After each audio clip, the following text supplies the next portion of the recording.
Bem-vindos a Mate o Dragão, Resgate a Donzela, a história da Bíblia inteira. Eu sou Geoffrey Swaite, da Missão Guanabara. A ideia desses vídeos é de contar a história da Bíblia, de Gênesis até Apocalipse. E hoje vamos olhar os livros de Levítico, Números e Deuteronômio. Leituras para o vídeo de hoje: Levítico, capítulo 16, Números, os capítulos 11 e 21, e Deuteronômio, capítulos 6 e 18. Visão geral. O relato bíblico em Levítico, Números e Deuteronômio retoma a narrativa no Monte Sinai e a conduz até as fronteiras da Terra Prometida. A dádiva da lei e o estabelecimento do sistema sacrificial intensificam a tensão fundamental que está presente desde Gênesis 3. O Senhor baniu a humanidade do jardim por causa de sua rebelião e colocou um guardião angelical à porta para impedi-la de reentrar na santa presença de Deus. Mas agora no Sinai, Deus declara que quer habitar no meio do seu povo. Isso, porém, levanta a questão: como pode o Deus vivo e santo habitar com criaturas pecadoras num mundo de morte? É como se o sol quisesse se mudar para o seu bairro. O que aconteceria? Nenhuma atmosfera para protegê-lo, nenhuma cobertura para abrigá-lo, nenhum protetor solar suficientemente forte. Apenas um inferno ardente de sol e você, um fraco e frágil ser humano. Como isso seria para você? Você conseguiria suportar esse calor? A resposta de Deus a esse problema é o sistema levítico. É um sistema simbólico que testemunha tanto a santidade e a vida de Deus, quanto ao nosso pecado e a nossa morte. E no centro desse sistema estão a expiação e a propiciação, cobertura dada por Deus que nos permite, de forma notável, milagrosa e misericordiosa, aproximarmos-nos de Deus e suportar o calor. Pense em Levítico como uma linguagem que comunica a santidade de Deus. Diferentes animais, bois, touros, ovelhas, cabras e pombas, representam diferentes pessoas. O sumo sacerdote, os levitas, os líderes, a congregação como um todo e os pobres. Há diferentes lugares dentro do acampamento israelita, com o tabernáculo funcionando como um Monte Sinai móvel e um mini-cosmos. Nas extremidades, há o fora do acampamento, que corresponde às águas da morte e do caos. Em seguida, há o próprio acampamento, com as tribos dispostas ao redor do tabernáculo. Depois, há um átrio, onde há uma bacia de bronze para lavar os utensílios e o altar para queimar os sacrifícios. No meio do átrio, há a chamada Tenda do Encontro. Dentro da tenda, há o lugar santo, com um candelabro, como a árvore da vida, o altar do incenso e a mesa com o pão da presença. E então, no coração do tabernáculo, ou no cume da montanha, há o Santo dos Santos, a sala do trono de Deus, onde se encontra a Arca da Aliança com os querubins no alto. O tabernáculo é uma montanha horizontal. À medida que você avança, você sobe, aproximando-se da presença de Deus. E quanto mais perto você chega, mais as pessoas pecadoras precisam de uma cobertura para protegê-las da glória da presença de Deus. Os vários rituais levíticos separam as coisas como puras ou impuras, comuns ou santas. Os vários sacrifícios provêem cobertura para o pecado. A oferta de holocausto, a oferta de tributo e a oferta de paz são os elementos básicos do sistema levítico. Eles o sustentam. As ofertas de purificação e de reparação restauram as infrações especificadas pelo sistema.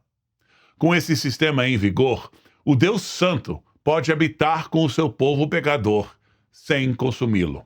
Tendo recebido a lei no Sinai, em Êxodo e Levítico, o povo de Deus parte para a terra prometida. O livro de Números é um testemunho da bondade da lei de Deus, da pecaminosidade do coração humano e das consequências da violação da aliança de Deus. Muitos eventos do livro de Êxodo se repetem no livro de Números. Em Êxodo 15 a 18, o povo de Deus murmura e se queixa a respeito de comida, bebida e proteção. Em Números 11 a 14, fazem o mesmo. Mas a diferença na resposta de Deus é marcante. Em Êxodo, vemos a paciência e a longanimidade de Deus. Quando se queixam de fome, ele provê maná. Quando murmuram contra o maná, ele acrescenta codornizes. Quando tem sede, ele dá água de uma rocha. Mas em Números, quando se queixam de comida e bebida, testemunhamos a severidade do Senhor ao enviar uma praga. Números 11, 33. O que explica a diferença? Resposta: o pacto de Deus. Israel se vinculou ao Senhor e prometeu guardar seu pacto, e confiar e obedecer a ele. E assim as transgressões do pacto são punidas com mais rigor do que antes do Sinai.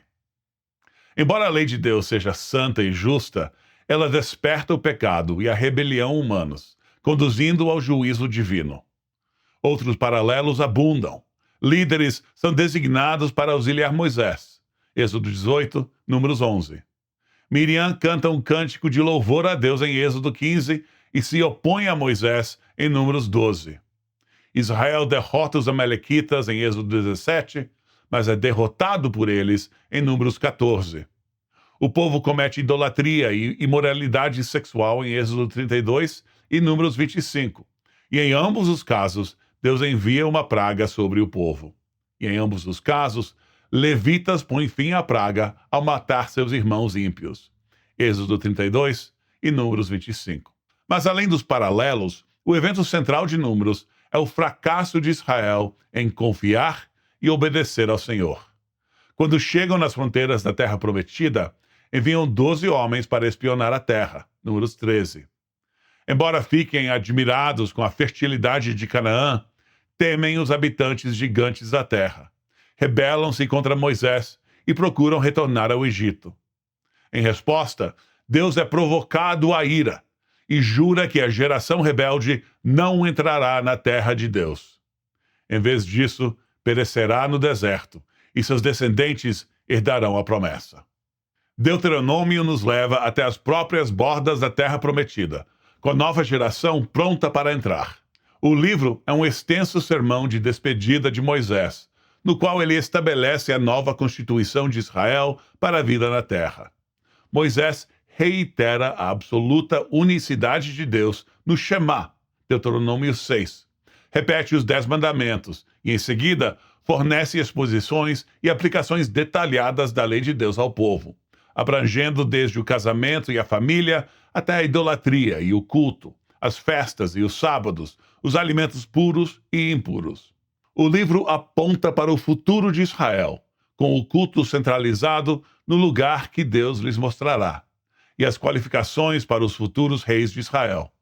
O livro conclui com Deus declarando as bênçãos e as maldições do pacto, Deuteronômio 28, a renovação do pacto, a transmissão do bastão a Josué e o cântico final de Moisés. À sua própria maneira, cada um desses livros nos aponta para Cristo. Levítico é o centro da Torá, e no centro do livro de Levítico está o dia da expiação, o único dia por ano em que o sumo sacerdote entra no Santo dos Santos para tirar o pecado do povo, Levítico 16. E o livro de Hebreus nos diz que Cristo é o nosso grande sumo sacerdote, que passou para o verdadeiro e celestial tabernáculo para tirar os pecados pelo sacrifício de si mesmo. Números 21 registra um evento significativo na história de Israel, quando o povo murmura com impaciência contra a provisão de Deus. Em resposta, Deus envia serpentes ardentes entre o povo, que os mordem e os matam. O povo se arrepende do seu pecado, e Deus provê salvação, ordenando a Moisés que faça uma serpente de bronze e a levante. Os que olham para a serpente de bronze com fé são livrados da morte. Jesus chama a atenção para esse evento para revelar o seu próprio propósito. E como Moisés levantou a serpente no deserto, assim importa que o Filho do Homem seja levantado, para que todo aquele que nele crê não pereça, mas tenha a vida eterna. João 3, 14 e 15. E Deuteronômio aponta para um futuro profeta semelhante a Moisés, que declarará a palavra de Deus ao povo. Deus levantará esse profeta, e a ele ouvireis. Deuteronômio 18, 15. Veja Mateus 17, quando Cristo está num alto monte e Moisés e Elias lhe aparecem, e uma voz dos céus proclama: Este é o meu filho amado, em quem me comprazo.